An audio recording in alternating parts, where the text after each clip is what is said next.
আমার সহজ সরল ছেলেটাকে ফুসলিয়ে শেষ করে দিয়েছিস। আমি আমি তোকে এই বাড়িতে রাখবো না।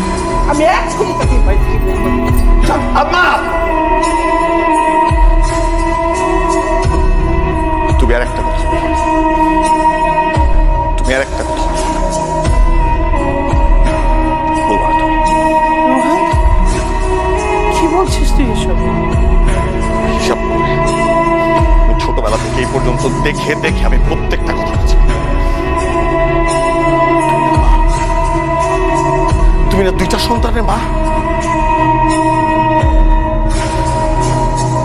বাপ মা হারা একটা মেয়ের সাথে দিনের পর দিন এরকম কুকুরের মতো আচরণ করতে একটা মা কি করে পারে?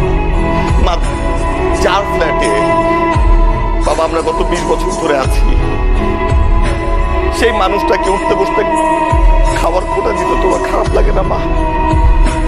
আমার তো লজ্জা লাগে, আমার খুব লজ্জা লাগে। বাবা, কি বলছিস তুই? এবার সবচেয়ে গুরুত্বপূর্ণ কথা শুনি। আমার জানা আমি আনিকাকে ভালোবাসি।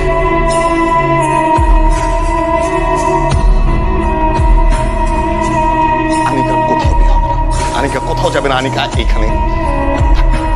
আমি আনিকাকে বিয়ে করবো।